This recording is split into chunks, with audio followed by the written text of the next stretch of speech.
Kelebihan orang dulu batu bisa lubang deh kari. Itu lubangnya. Tak sebentuk kari di sana. Assalamualaikum warahmatullahi wabarakatuh. Wah, konya sana batu batikam yang kita cari yang patangko. Yo panjang mencari kilo lah ditutui dek. Tutui Yun. Galo-galo. Sarang galo-galo. Beko kita cari barabana dalamnya batu batikam ko. Karena lah tertutup dek galo-galo. Kecek nantuo ko. Ditikam sama kari dulu ya mak ya? Iya, sama kari dulu. Jadi batu tu panjangnya kira-kira semeter 20-an lah. Di tu lubangnya sana kita cari dakian beko. Tu lubangnya. Tak sebentuk kari di sana tu. Kok sejarahnya beko minta tunjuk wak ka tu lenggang. Iya datuk lenggang tu. Semeter dalam lah. Itu gua cari ukurannya panjang dulu kayu yang kali masukin. Berapa panjang tu? Semeter setengah. Kita ukur beko sana. Berapa dalam yang nanya tabuk batu ko dek kari ko. Wah. Tu dek talang dek sarang galo-galo ya ko. Masih bisa ya. Masih bisa ya. Cari. Berapa panjang di sana tu? Nampak tu? Berapa panjang kira-kira mak? Enggak sekira semeter. Ia nan jaleh iyo pakai meteran waknya sana. Kalau perkiraan ko lai lebih semeter ko. Itulah. Pas kari. Kan nampak ya pokoknya. Kan nampak ya. Jatang kita mencarinya barunya tu. Kini lah soboknya tu. Iyalah. Waralah. Atau kelebihan orang dulu batu bisa lubang dek kari.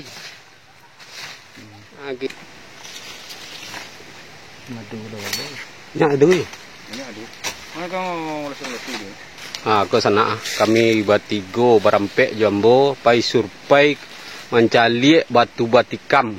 Batu batikam tu dalamnya nak masuk ke dalam batu batikam ko.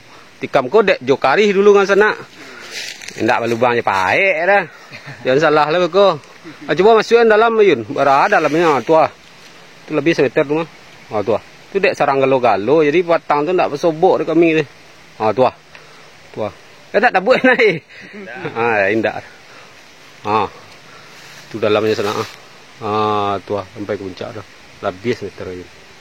Nah. Ya lebih semeter. Kalau bergerak nak. Gua belah pakai perasaannya Yun. Lokasi nan kita apa tadi. Sumbek tu kalau mah. Dia batu tu sumbek le semua. Wah, kau sumbek tu di mana kau talu le? Ya, biarlah nak cari tempat lain kalau. Kini kita sumbek le sana. Di batu. Kau di pajaleh mana sana. Gadang lubangnya. Kira-kira 10 cm. Itu batu asli batu batik Rajo. Mudah-mudahan koko dicari de balai cagar budaya ndak bisa lah jadi objek wisata Bukit Kilah ko. Kang itu mak? Iyalah. Ko ditikam sama kari dulu ya mak ya? Iya. Pangkas kari yang sekitar 10 cm lebih kurang. Kalau sejarahnya di pendapek dari orang tua kita dulu. Batu ko yaitunya ada di antaranya dua. Yang pertamanya yaitunya Rajo Bona namanya. Tu. Dia Rajo Bona tu Rajo Adil kan itu. Iyalah. Cik Rajo Mudo. Rajo Bona Rajo Mudo ya. Ya. Terus? Jadi mangkal dari hal itu tu timbullah permasalahan. Permasalahan itu timbulnya untuk memperoleh jajaran atau lokasi daerah kekuasaan lah. Daerah kekuasaan. Nang kecek Rajo Adil. Ya. Ditambah penduduk kemari. Ya. Punya Rajo Mudo tidak menyetujui karena kemenakannya keceknya. Ya. Itu. Jadi mangkonya dek tarabu lah. Rajo Adil. Jadi kalau tahunnya nak jeleh memang. Tahunnya jeleh. Sejarahnya dari tua-tua kita lah dulu mah. Sana emak gonya mana rimo lah nyoga. Sama lah jawab. Jadi intinya kita tu harus mengetahui sejarah. Bagaimana sejarah tu. Kok kini sejarah nak beh.